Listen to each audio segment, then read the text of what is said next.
Ini Xiaomi 17 dan yang ni Xiaomi 17 Ultra. Flagship line-up yang terbaru dari Xiaomi. Alright, siapa yang sesuai beli phone ini dan berbaloi beli ke tidak? Jom kita tengok. First, harga Xiaomi 17 dari 3499, Xiaomi 17 Ultra dari 5499, tergantung juga voucher semasa. Xiaomi 17 Ultra ini dengan saiz dia 6.9 inci memang best lah. Sama dengan flagship yang lain, okay, dia memang besar dan sesuai untuk kita buat kerja dan sebagainya. Dan kali ini sama juga dia collapse dengan Leica dan memang fokus dia kepada kamera dia dan performance dia. So untuk kamera dia memang power gila. 50 megapiksel Leica main camera, 50 megapiksel ultra wide dan 200 megapiksel Leica telephoto dan juga 50 megapiksel selfie camera. Untuk spek-spek kamera dia yang lebih spesifik korang boleh baca lah dalam website dia. Dan untuk video kali ini kan kita akan terus tengok result dia dan kita sharing about user experience. Saya sendiri dah bawa phone ini ke outdoor untuk test. Experience of the camera kan memang sangat puas hati, especially dengan ada Leica yang sangat sesuai untuk straight photography. Dari screen size yang besar senanglah kita tengok apa yang kita snap. Saiz 6.9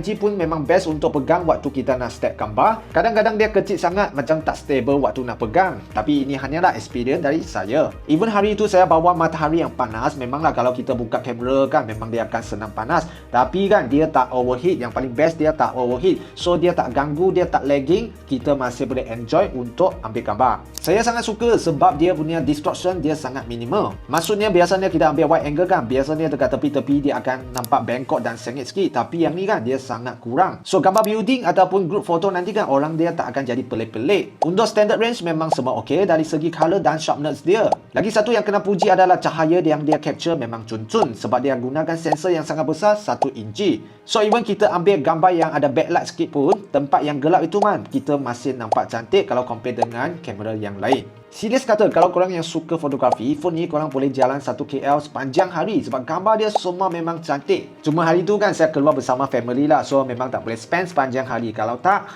untuk gambar portrait, kalau kita boleh dapat background dia yang ada bokeh, memang nampak lebih premium. Untuk kamera dia memang handle well tentang part ini, termasuk cahaya kat muka semua dia jaga dengan baik. Termasuk jugalah gambar selfie pun memang puas hati. Dan kita tengok Xiaomi 17 ini dengan saiz dia yang lebih kecil 6.3 inci. Yang ni memang best lah bagi sesiapa yang kalau tak suka phone yang besar-besar. Walaupun saiz dia kecil sikit, tapi Xiaomi masih positionkan dia sebagai flagship line-up sebab performance dia kan memang dia maintain. Chipset pun sama dengan 17 Ultra ini, Snapdragon 8 Elite Gen 5. Cuma dia buat saiz yang lebih comel. Yalah, bukan semua orang suka saiz besar, tapi nak top performance juga. Selain saiz dia beza, untuk kamera dia pun tak beza banyak sangat. Main kamera dan wide angle dia sama 50 megapiksel. Beza dekat telephoto dia 50 megapiksel dan 17 Ultra itu 200 megapiksel. So kesimpulannya, kalau budget korang cukup, okey, suka buat